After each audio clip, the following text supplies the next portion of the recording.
Alright guys, well welcome to my new video. I know it's been a while since I've done one.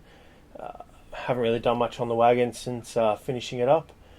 It's currently at Hills Auto Centre getting a new clutch and some tough mounts and a bit of a driveline freshen up, so I figure while it's there it's a perfect opportunity to maybe shoot another video anyway. This one's going to be a little bit different. It's not about the car. It's going to be about photography. So on the weekend, I shot at Summer Nat Slam. If you guys are following the channel, you're probably following the Facebook and Instagram, which means you've seen the photos already. Stuff like this, and I wanted to kind of go through a bit of a video and go through the process, I guess, of what happens after an event. So Summer Nat Slam was a massive, massive weekend. I honestly didn't expect it to be as big as it was. I think I probably put a little bit of pressure on myself to get the content out as quickly as possible. So Friday, I stayed up pretty late. I was up till maybe 1 a.m. editing photos and scheduling posts for throughout Saturday. Saturday, running around like a madman, and unfortunately I had to go and buy a fire suit so I could shoot pad side, but in my mind it was worth it because the content I was able to get I think was well worth it. Obviously Saturday I was uploading photos and videos as I went. The video of Mick Brash's new rotary powered Ulegal kind of did some pretty good numbers, so I was happy with that. And I think as the weekend progressed, the conditions changed a little bit, so it was really overcast and moody on Friday, which I was really happy about because I really like that style of photography. It was overcast Saturday morning and started to get hot throughout the day. It was really hot Saturday afternoon, so yeah, that did have its disadvantages, especially with the sun. Sunday was just sun the whole time we were there. So it does make shooting a little bit more difficult. You need to plan a little bit better. You need to watch for the shadows, watch for the highlights, and make sure that you're exposing everything properly. Coming home Sunday afternoon, I then had to go and do a maternity shoot for some friends. So I went and did that, and I have to edit those photos as well. I'll probably do those after I make this video. But really it didn't kick off until Monday. Monday I got up early, started editing photos. I had to go to work in the afternoon, so that ate into a bunch of my time. But Monday, Tuesday, constantly getting content out. Today's Wednesday. I haven't posted anything today because I've been trying to get this video sorted. But it's probably about time to edit some more photos and get some more content out there. So I'm going to go through a bit of editing process. For those that aren't in photography, you may not, find any of this stuff useful. I'll try to keep it as simple terms as possible so that you guys can understand. For those that have been watching or following my stuff for a little while, I did one of these kind of videos 2019, I think it was, yeah. And it was just a voiceover, screen recorded thing. It wasn't anything super special, but it was just going through my editing style and how I use Lightroom to bring my photos up to what I feel is their best. I had a few people at the time comment that a few other media outlets or photographers had started to use a very similar style, and whether they got that information from my video or not, it honestly doesn't bother me, because in the end, the more information that's out there, the better that we can all get. I'd love to see all photographers, whether it's burnout photography or drifting or any kind of motorsports or just normal photography, I'd love to see everyone just improve and lift their game, because the better we all are, the better the content is for everyone else. And in the end, as much as I love shooting for myself, I am here to make content that you guys like. So if we're not shooting stuff that people are enjoying, then is it kind of worth it? And for me, I've really been pushing a certain style over the last year or so. I think the photos from Slam are about the best I've shot in the 5 years I've been doing burnout photography, but in a long time, probably since uni, since I last shot with a film camera and edited and exposed and did everything myself. So I'm really, really happy with the content I've created over the last weekend, from last weekend, and I figure it's a good opportunity now more than ever just to go through exactly what I do, and hopefully give you guys a bit of an understanding as to why photographers charge for photos, why they charge the amount they charge, why they charge for shoots. As much as it's a passion of ours, it's a lot of time and effort. We're at Wednesday. I'm still only uploading photos that I took Saturday morning, because it just takes that long to get through, especially if you've got another job or if you've got other jobs that are going to impact your editing time. Overall, I think I took just shy of 5,000 photos for the weekend. So you can imagine the storage capacity on computer that you need, or the memory cards you need, not to mention the camera gear itself. I've got a calibrated screen, I've got my MacBook Pro, a good editing mouse, I've got a tablet as well. So all of the equipment that's necessary to create these photos does start to add up, and it's all about time as well. So like I said, we're 3 days post event and I'm still pumping out as much as I can. So I guess I'll stop jabbering and ranting on, but I thought I'd just go through this a little bit. What I'll probably do is I'll have just an over the shoulder, and I can turn back to this when I need to, but I will do a screen recording of what I'm doing on the actual screen and overlay that in the video, so it's a little bit clearer and makes a little bit more sense as to what I'm doing. The equipment I use, like I said, a MacBook Pro. Now, it's nothing special. It's a 2012 or 2013 15-inch MacBook Pro, and it's still going. It's starting to get tired, and battery life isn't that great anymore, but that's an 8-year-old computer. You don't need super fancy, the latest, greatest, $5,000, $6,000, $7,000 computer just to run Lightroom and Photoshop. These programs are designed to work on a lot of machines these days, and you'll find that a lot of people are using stuff like iPads these days to create just as good content as what I'm doing, if not better. Just an Apple keyboard. I've got a Logitech MX mouse and a Wacom Bamboo tablet. It's all pretty run-of-the-mill gear. Nothing's super fancy. In terms of the camera gear I use, I have a Sony A7 Mark III. I've been shooting Sony for a couple of years now, and I really love it. My main kind of lenses, I've got a Sony 85mm 1.8. I've got a Samyang 35mm 1.4, which I really, really love. There's a 50mm 1.8 Sony. I did have a Sigma 70-200, but I returned that. That was rented. I returned that because it was just too heavy, too bulky. I couldn't shoot on the pad comfortably, and I always just was worried about dropping it because it was so heavy. So I'll probably end up buying a Sony 70-200 f4 just to get me by for a little while. But I'm mainly on the weekend, I only really use those three lenses: the 85, the 35, and the 50.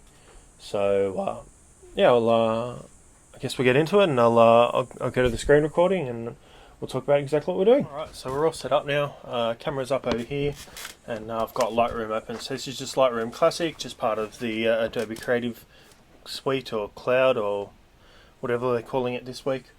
You can see all the photos here. So basically how I use Lightroom, and everyone's got their own kind of workflow and method. I will import the photos and use them actively on my laptop. Once I've finished editing that event, I will then move that library onto an external hard drive as backup storage, and it then clears up room on my laptop. It's about the best way I've worked out how to do it. The photos themselves, when I import them, I actually have it set to apply a preset that I have created. So this preset is basically highlights, shadows, contrast, and what I feel works best for the pad itself, or the dragway itself, because the dragway, there's a lot of concrete, there's a lot of sky, there's only a little bit of grass around, there's the yellow stands, and the one thing you're really concentrating on is trying to bring that car or that object to life. So, for instance, Ivan's car here. So what I'll do, just quickly, is I'll show you, that's what it looks like coming from the camera. So on its own, not a bad photo. Okay, it's pretty good. Now with the preset attached or applied, that's what it looks like. And you might go, yeah, pretty good photo. I wouldn't mess with that too much. And for the most part, yeah, you're pretty well right. What I do though is I will just elevate things ever so slightly. So we're bringing up some of the shadows in the front bar. Do this so it's a bit quicker. So we're bringing up the shadows in the front bar. We're bringing the color up a little bit because the sun's coming down in it. We're still really blue here in terms of a temperature, so we're warming it up a little bit because this is taken at 9, nearly 10 o'clock in the morning, so the sun's basically going to be coming straight down on the car. And I know Ivan, and I know his car, and know what it looks like. It's not as dull as that. I want to bring it back up to what it really looks like, and it's that. The ground, lots of rubber build up there. It hasn't changed. I didn't mess with that at all. And just the smoke a little bit. All we did is just put a bit of a contrast brush on there and just make it pop a little bit more. So that's kind of my workflow. Once I've done that, I'll export it with my watermark, and then I can upload it and schedule the posts and go from there. What I'll do is, these are Sunday's photos, so I'm just going to go through and start to look at them and see what kind of jumps out at me as a photo I might want to edit. What I'll often do is go through all of my photos and kind of pick out the ones I like, and I can mark them with a flag, and then that way I can go back and edit them, and without looking through all of them I can just pick the ones that I like. So down here, for instance, I really like that photo, and I like that photo, but I haven't had a chance to edit yet, so it kind of drags my attention to this one, means I can go back and look at it.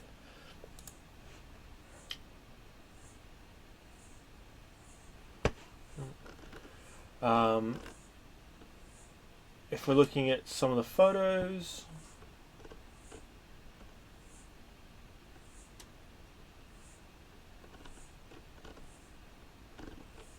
we can go through and kind of have a look and see what we might like to edit.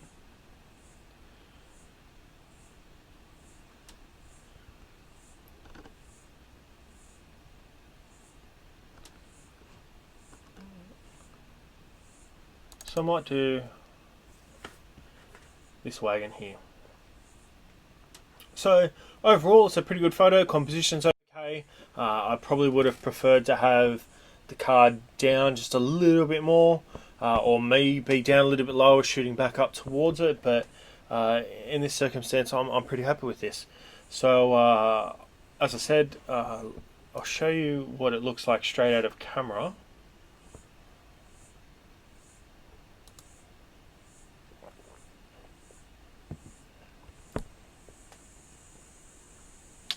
Still not a bad photo, but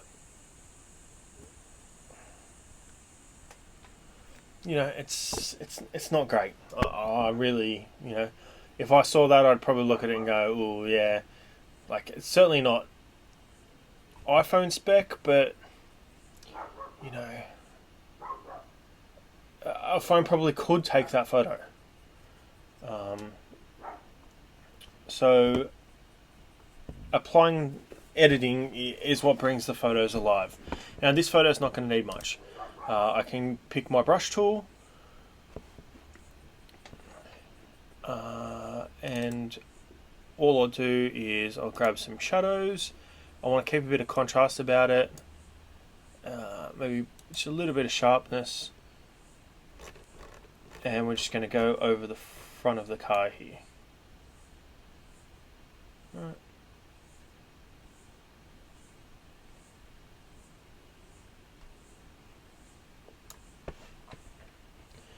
Now, it's not bad. It probably needs a little bit more, so I might even just bring up the exposure just a little bit.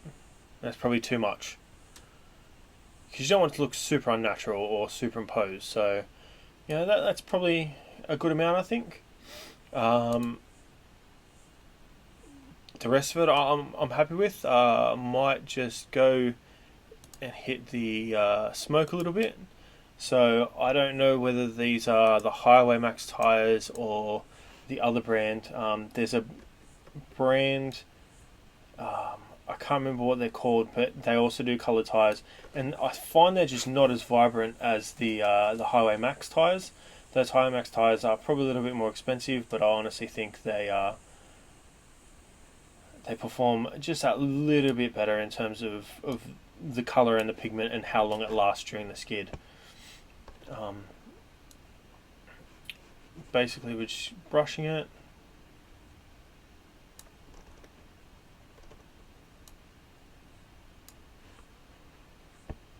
And we don't want to go too far. We don't want to make it look too fake. So, I think that's probably a little bit too much there. So what I might do is I might just bring down some of the highlights.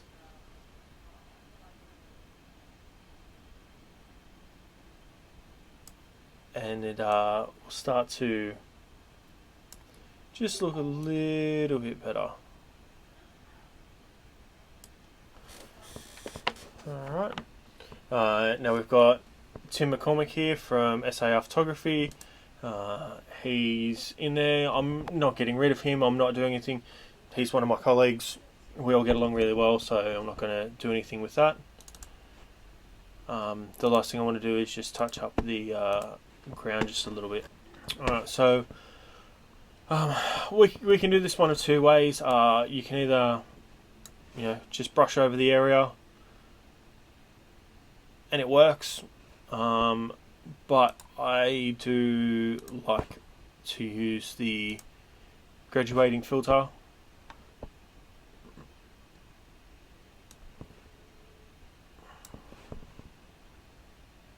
Right.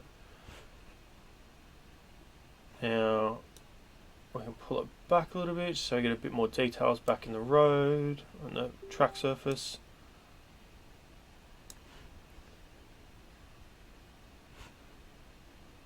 And I think we're done. So I'm pretty happy with that. Like I said, it doesn't take a lot to edit these photos. They're once I've applied that preset filter, they're pretty well on their way. It's only a little bit of touch up here and there that needs to be done. So we've now turned it from that, which is an okay photo, but in my opinion is pretty unimpressive, to something that I'm pretty proud of. So from here, I'll just export it out. My watermark gets applied through Lightroom itself, and it's ready for upload.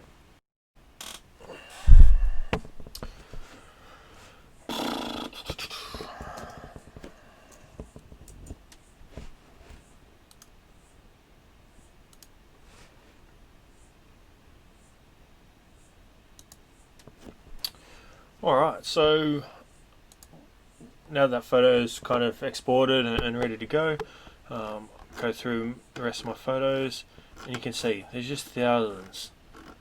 So you end up trying to kind of look through for one and see which one you like the best. This one I think was one of my favourite photos of the weekend. It's really, really cool, and it's such a cool car. For once I was in the right place at the right time. Something about me and fire photography, or getting fire shots, I should say, at the burnouts. I'm never in the right place at the right time. It's so frustrating, but I was in the right place at the right time. All the smoke had kind of come this way back across the track where all the other photographers were, and I managed to get it.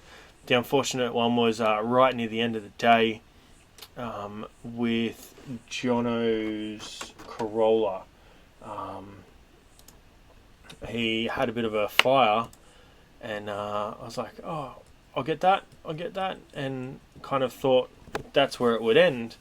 And as he's kept going, the fires just got bigger and bigger and bigger. And right at that point, I've maxed out my memory card, and I'd forgot to put my spare one in the second camera slot, so card slot. So I actually missed out all the other fire ones, and I was quite upset.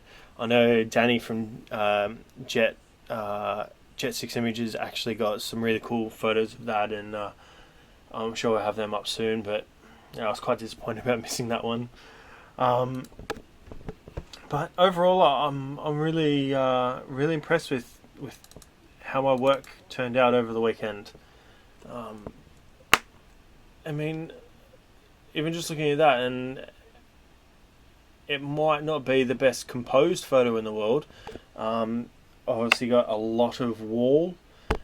There's not a lot of the car, and it's very crooked, and there's some issues with it, but it's quite easily fixed. We can crop that. We can zoom in, zoom out.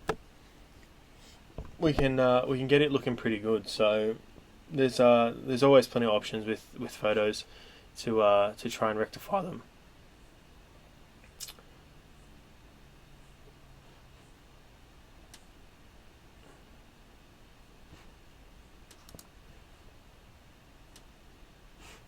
Oops, stop that. So, in terms of cropping and rotating, bring it in, rotate a little bit. We still want a bit of wall in there because that's giving us our foreground and it's giving us our depth. Again, this is shot with 85mm. The background's nicely blurred, the foreground's blurred, but we're getting a really good action shot now. I do some panning and some slower motion stuff or slower shutter speed stuff, but I really, really prefer, crisp, wide aperture stuff to get as much blurred background as possible, and as sharper or as faster shutter speed as possible to capture the action. All of these rubber specks, they're all there. The smoke, it's very detailed rather than more being flowy and smoky. So again, we've got that's the original. We've cropped it. We've added that preset. Now what we're going to do is just a little bit of touch up here and there. So might grab some sharpness, maybe just a little bit of color, bit of contrast. We're going to lower some of the highlights just to try and fix up some of the overexposed bits there. Now bring up some of the contrast. Now remember, a little goes a long way, but you can also be pretty brave because it's easy enough just to walk it back. So we can bring up some of the saturation, maybe even bring up a little bit of the exposure, bring up some of the shadow just for the tailgate area there. Alright, we're looking pretty good. The smoke, it's quite blue.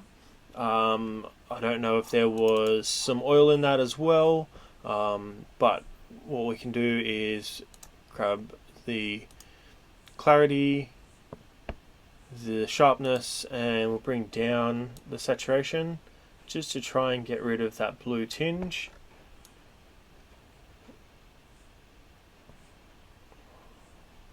That's worked pretty well.